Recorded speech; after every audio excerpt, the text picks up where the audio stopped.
Hello, my name is Lisa Martin. I'm the manager of Disability Connect, an Auckland Disability Information Advisory Service.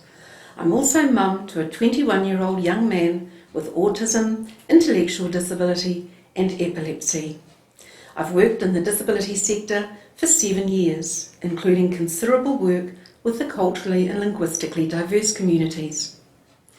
The Korean Community Wellness Society has collaborated with Disability Connect, Waitemata District Health Board and the Northern Regional Alliance on this project to bring you relevant, up-to-date and useful information on the disability sector.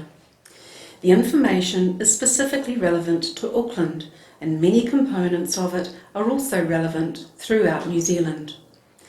We have kept the video clips brief and to the point. The topics follow an age-related and progressive format, so you can watch each individually or all together for an overall picture. You can always access more detailed information from Disability Connect and a range of other disability information providers. Come, let's talk further. Before we proceed any further, it's important to know that New Zealand adheres to 3 guiding doctrines in the disability sector. The New Zealand Disability Strategy, which is currently being reviewed, the United Nations Convention on the Rights of the Child, and the United Nations Convention on the Rights of Persons with a Disability. We also have a Health and Disability Commissioner, which oversees the rights of individuals in the health and disability sectors.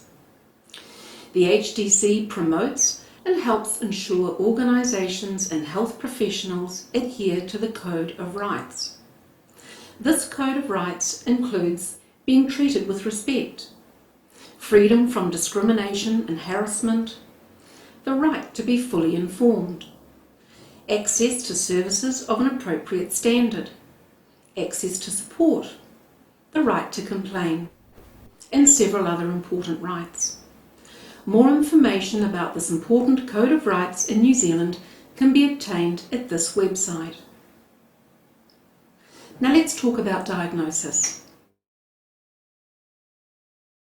In New Zealand, disability is typically diagnosed by a paediatrician or a developmental paediatrician. Some disabilities are apparent shortly before or after birth. They are called congenital disabilities, such as Down syndrome, cerebral palsy or spina bifida. In this case, the maternity hospital staff will put you in contact early with the relevant support agency for that particular condition, so that you have assistance to gradually come to terms with the diagnosis. Some disabilities become apparent over time, when your young child's developmental milestones are not achieved or are delayed. These are called developmental disabilities. For example, sometimes a child who has an array of missed or delayed developmental milestones, such as delayed speech, lack of eye contact, lack of imitating skills, or obsessive behaviour, might potentially be diagnosed with autism spectrum disorder. In developmental disabilities, it is common for parents to first approach their general practitioner, or GP, to discuss their concerns, and the GP may then refer to a paediatrician. Paediatricians have expertise in extensive testing for developmental conditions, or conditions which become apparent in early childhood, such as autism spectrum disorder, dyslexia, dyspraxia, attention deficit hyperactivity disorder, and many others. The ASD Coordinator Service is accessed via the District Health Board. These professionals help coordinate the referral and assessment of children with autism spectrum disorder and can give advice on the management of autism in children and youth. There are many different disabilities which might affect a child. Sometimes a child may have more than one disability or a combination of physical, intellectual, sensory disabilities.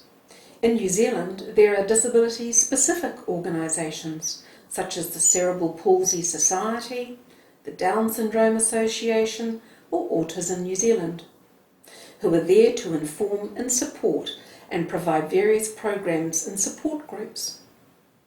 There are also general disability information providers such as Disability Connect, which can offer advice and support on a wide range of issues related to disability.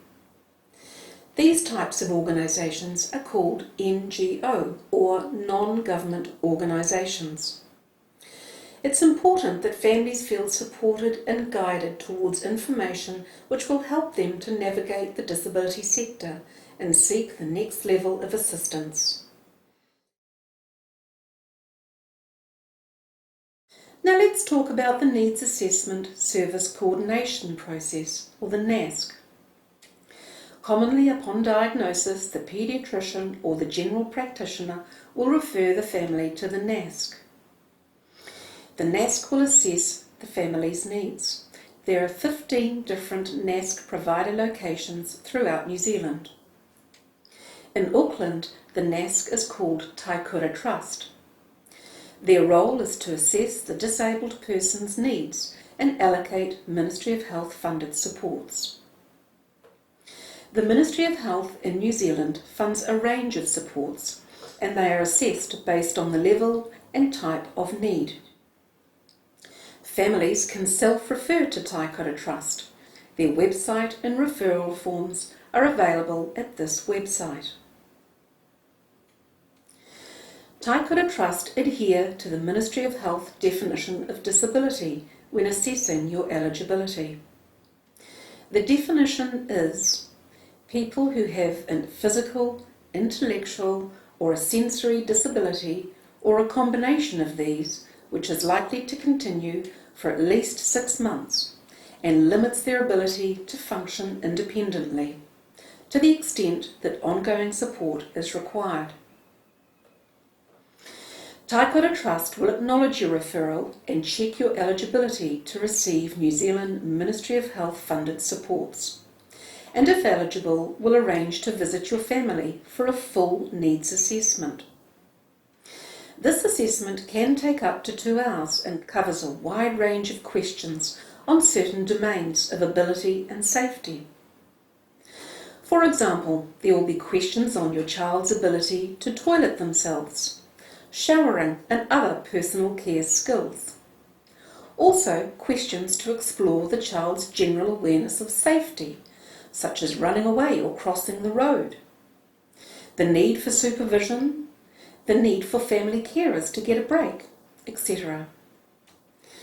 It's important to tell the assessor everything you feel so that they can paint a full picture of how your child's disability affects them in family life. From this assessment, Taikura will decide a level and type of support best suited to your needs. Sometimes a support worker can be arranged to come into the home to shower your child or to supervise them and to give you a break. This is called a support package.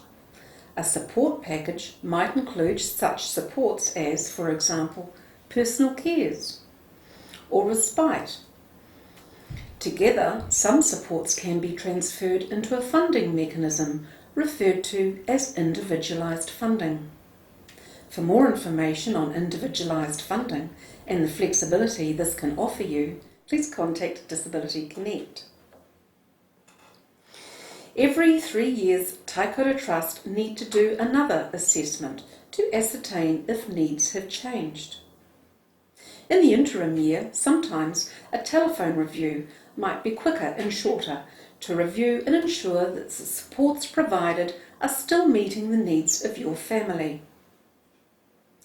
The types of supports that Taikura Trust allocate do not cost families money. These supports are funded by the government, the Ministry of Health. They may also provide information on other service providers who do charge for their services. The Ministry of Health also funds equipment and modification service. This can be accessed via an occupational therapy assessment. You can ask Taikura for more information about this process. Under this type of support, EMS or Equipment and Modification Service, a person with a physical disability who has difficulty accessing everyday activities can apply for a piece of equipment or a housing or a vehicle modification to assist them with daily living. An assessment is performed by an occupational therapist to assess the best type of equipment or modification for your needs.